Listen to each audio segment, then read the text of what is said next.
अब हमारा next topic है जनरेशन्स ऑफ कंप्यूटर। ये मोस्ट इम्पॉर्टेंट टॉपिक है, तो आप इसे तो बिल्कुल भी छोड़ने की गलती मत करना। ओके, सो अब हम चलते हैं जनरेशन्स ऑफ कंप्यूटर पे।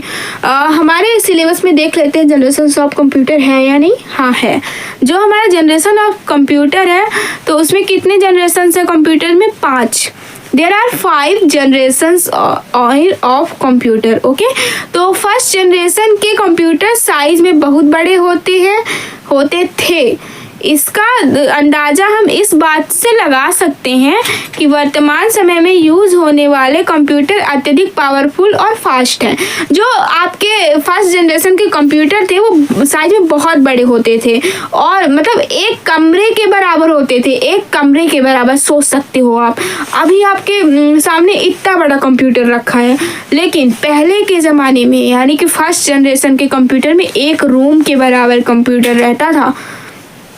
यानी कि उसे चलाने के लिए कितना ब्रेन चाहिए होता था, आप सोच सकते हो। तो जो हमारे फर्स्ट जनरेशन के कंप्यूटर थे वो बहुत बड़े होते थे साइज़ में, और इनको मतलब कि ये जो काम जो करते थे, वर्क करते थे, वो फास्ट नहीं करते थे, स्लो वर्क करते थे। यानी कि ये साइज में बड़े थे और स्लो वर्क करते थे। और अब क्या है, हमारे 5th जनरेशन में जो अभी चल रहा है वो क्या है, वो साइज़ में छोटा है और कार्य क्या करता है, वेरी फास्ट करता है। ओके, तो अब हम स्टार्ट करते हैं फर्स्ट जनरेशन ऑफ कंप्यूटर से। जो हमारा फर्स्ट जनरेशन का कंप्यूटर था वो कब से कब तक था? 1946 से 1956 तक। ओके, ये बात आप याद कर लो।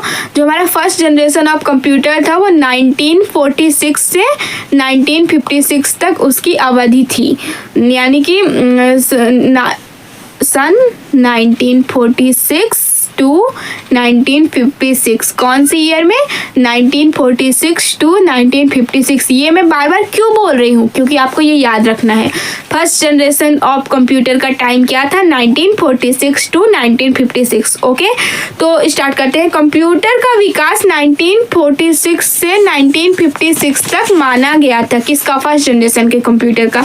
जो हमारा फर्स्ट जनरेशन का कंप्यूटर था वो इलेक्ट्रॉनिक डिवाइस वैक्यूम ट्यूब।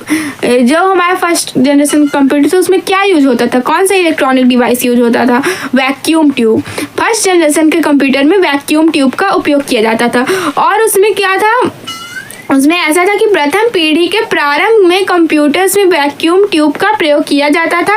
इसको स्टोर करने के लिए पंच कार्ड का भी यूज किया जाता था। मैंने आपको वैक्यूम ट्यूब का कंसेप्ट तो बताया है कि प्रथम पीढ़ी में वैक्यूम ट्यूब का यूज किया जाता था, एंड उसके बाद क्या किया जाता था?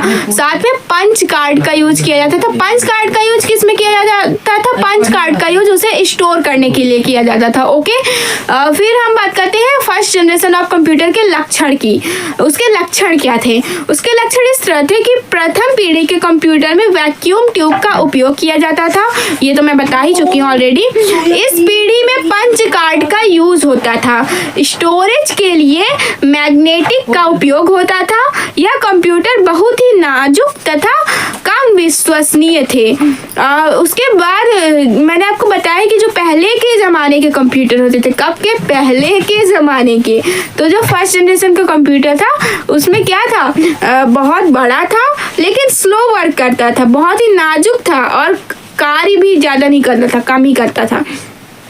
तो हमारे शिक्षा फर्स्ट जनरेशन ऑफ कंप्यूटर ख़त्म होता है। जो फर्स्ट जनरेशन ऑफ कंप्यूटर था वो कब से कब तक था? 1946 से 1956 तक था।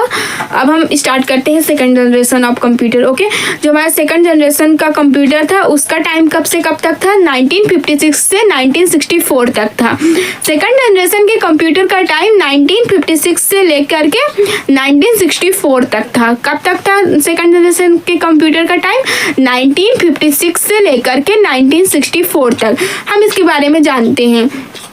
जो हमारा सेकंड जनरेशन का कंप्यूटर था उसमें ट्रांजिस्टर का यूज होता था। फर्स्ट जनरेशन में किसका यूज होता था? वैक्यूम ट्यूब का। सेकंड जनरेशन में किसका यूज हो रहा है? ट्रांजिस्टर का। वैक्यूम ट्यूब की जगह ट्रांजिस्टर का उपयोग हो रहा है सेकंड जनरेशन के कंप्यूटर में। ओके, तो यह वैक्यूम ट्यूब के स्थान पर प्रयोग में लाया जाता है। एक हमारे साइंटिस्ट थे विलियम शॉकले। कौन थे? William Shockley. तो जो विलियम शॉकले सर थे उन्होंने 1957 में इसका आविष्कार किया। किसका आविष्कार किया? सेकंड जनरेशन ऑफ कंप्यूटर का। सेकंड जनरेशन के कंप्यूटर का आविष्कार विलियम शॉकले सर ने 1957 में किया। ट्रांजिस्टर के उपयोग वैक्यूम ट्यूब की अपेक्षाकृत अधिक गति एवं विश्वसनीय थे। जो हमारा फर्स्ट जनरेशन के कंप्यूटर में वैक्यूम ट्यूब का यूज हो रहा था, तो उसकी तुलना में सेकंड जनरेशन के कंप्यूटर में जिसमें ट्रांजिस्टर का उपयोग हो रहा था, उसकी अपेक्षाकृत अधिक गति थी और वो विश्वसनीय भी थे। ओके, जो हमारा सेकंड जनरेशन का कंप्यूटर था उसमें वैक्यूम ट्यूब की जगह किसका यूज होता था? ट्रांजिस्टर का। ये आप याद रखना, ये आपका इंपॉर्टेंट क्वेश्चंस में से थे, इसलिए प्लीज याद रखना। ये छोटे तथा कम कीमत वाले होते थे। छोटे से मतलब है कि फर्स्ट जनरेशन की अपेक्षा छोटे थे, बाकी आज की तरह छोटे नहीं थे। ओके, तो ये छोटे तथा कम कीमत वाले होते थे। स्टोरेज डिवाइस ऑपरेटिंग सिस्टम का यूज होता था। कोबॉल एवं फॉर्ट्रैन का प्रोग्रामिंग लैंग्वेज का यूज होता था। सेकंड जनरेशन के कंप्यूटर में कौन सी प्रोग्रामिंग लैंग्वेज का उपयोग होता था? कोबॉल और फॉर्ट्रैन का। किसका? कोबॉल और फॉर्ट्रैन का। ओके, अब हम चलते हैं थर्ड जनरेशन के कंप्यूटर पे। जो हमारा थर्ड जनरेशन का कंप्यूटर था उसका टाइम कब से कब तक था? 1964 से 1971। थर्ड जनरेशन के कंप्यूटर का टाइम 1964 से 1971 तक था। ओके, जो थर्ड जनरेशन आई, जब अपनी थर्ड जनरेशन आई कंप्यूटर की, तो थर्ड जनरेशन के कंप्यूटर के आने पर कंप्यूटर के क्षेत्र में ज़्यादा विकास हो चुका था। यानी कि पहले क्या था? एक रूम के बराबर कंप्यूटर होता था, फिर उसके बाद उससे थोड़ा कम हुआ सेकंड जनरेशन में, थर्ड जनरेशन में और कम हुआ। ओके, तो इस जनरेशन में कंप्यूटर और भी ज़्यादा एडवांस तथा मॉडर्न हो चुके थे। मॉडर्न और एडवांस हो चुके थे, लेकिन आज की तरह नहीं हुए थे। ओके, सो इस जो थर्ड जनरेशन था उसमें कंप्यूटर और भी ज़्यादा एडवांस और मॉडर्न हो चुके थे। इसमें कंप्यूटर के अंदर ट्रांजिस्टर के स्थान पर इंटीग्रेटेड सर्किट यानी कि आईसी का यूज होता था। जो हमारा थर्ड जनरेशन का कंप्यूटर था उसमें क्या होता था? थर्ड जनरेशन के कंप्यूटर में जो हमारा ट्रांजिस्टर यूज करते थे हम सेकंड जनरेशन के कंप्यूटर में, तो उसके स्थान पर हम आईसी यानी कि इंटीग्रेटेड सर्किट का यूज करने लगे। ओके, जो हमारा थर्ड जनरेशन का कंप्यूटर था उसमें हम आईसी यानी कि इंटीग्रेटेड सर्किट का यूज करना स्टार्ट कर दिए थे। फर्स्ट जनरेशन के कंप्यूटर में हम वैक्यूम ट्यूब का यूज करते थे। सेकंड जनरेशन के कंप्यूटर में हम किसका यूज करते थे? ट्रांजिस्टर का। और थर्ड जनरेशन के कंप्यूटर में हम आईसी यानी कि इंटीग्रेटेड सर्किट का यूज करते थे। ओके, ये क्लियर रहना चाहिए। फर्स्ट जनरेशन में वैक्यूम ट्यूब, सेकंड जनरेशन में ट्रांजिस्टर एंड थर्ड जनरेशन में आईसी यानी कि इंटीग्रेटेड सर्किट। ओके, फिर उसके बाद जो हमारे इंटीग्रेटेड सर्किट यानी कि आईसी है वो क्या है ये पहले आप जान जाओ। आईसी एक चिप है जो सिलिकॉन की बनी होती है। आईसी क्या है? आईसी एक चिप है जो कि किसकी बनी होती है? सिलिकॉन की बनी होती है। जो हमारा आईसी है उसको सिलिकॉन चिप भी कहते हैं, क्योंकि वो सिलिकॉन की बनी होती है इसलिए उसे सिलिकॉन चिप कहते हैं। सिंपल सी बात है।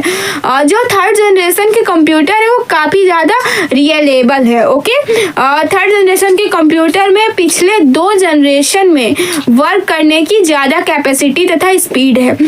इंटीग्रेटेड सर्किट आने के बाद कंप्यूटर की साइज काफ़ी छोटी हो गई थी। ओके, जब हमारा फर्स्ट जनरेशन था तब एक रूम के बराबर था हमारा कंप्यूटर, लेकिन थर्ड जनरेशन आते तक, इंटीग्रेटेड सर्किट आते तक हमारे कंप्यूटर की स्पीड क्या हो गई? हमारे कंप्यूटर की स्पीड भी थोड़ी तेज हो गई और उसका जो साइज था वो भी कम हो गया। ओके, साइज भी उसका थोड़ा सा छोटा हो गया। ठीक, तो हमारी थर्ड जनरेशन जो है वो इसी के साथ ख़त्म होती है। अब हम स्टार्ट करते हैं फोर्थ जनरेशन को। ठीक है, तो हम बात करेंगे फोर्थ जनरेशन की। जो हमारा फोर्थ जनरेशन था कंप्यूटर का वो कब से कब तक था?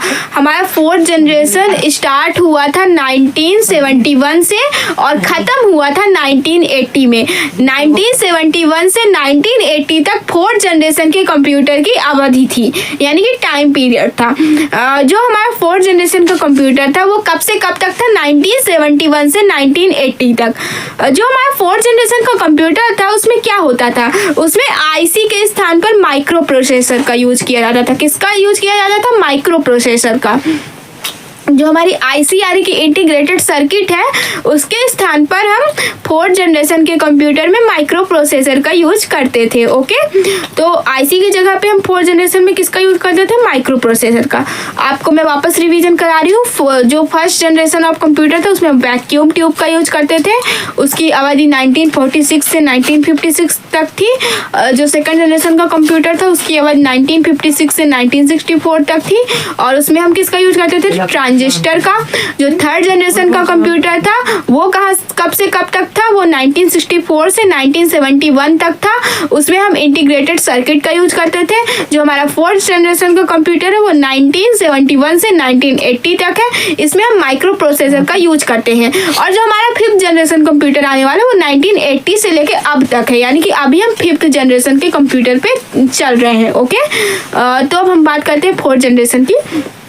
ट्रांजिस्टर के कारण इसकी गति बहुत धीमी तथा 4th जनरेशन आने के बाद कंप्यूटर के कार्य करने की क्षमता में 2 गुना विकास हो गया था। इस जनरेशन में कंप्यूटर की लैंग्वेज हाई लेवल की होती थी, जैसे IBM 4331, कंट्रोल C आदि एक्सेट्रा। इस जनरेशन में कंप्यूटर के छोटे साइज में ज़्यादा फीचर्स उपलब्ध करा दिए गए थे, साथ साथ कंप्यूटर के सारे फीचर्स को इंस्टॉल कर दिया गया था। अब हम बात करेंगे 5th जनरेशन ऑफ कंप्यूटर की। 5th जनरेशन ऑफ कंप्यूटर का टाइम पीरियड कब से कब तक है? 1980 से लेके अब तक। हम अभी 5th जनरेशन के कंप्यूटर पे चल रहे हैं। ओके, तो जो हमारा 5th जनरेशन का कंप्यूटर है उसको स्टार्ट करते हैं। जो 5th जनरेशन का कंप्यूटर है उसमें कंप्यूटर्स अभी तक के जनरेशन में सबसे बेहतर हुए। इस कंप्यूटर की शुरुआत 1980 से अब तक मानी जाती है, ऐसा हमारे सिलेबस में लिखा है।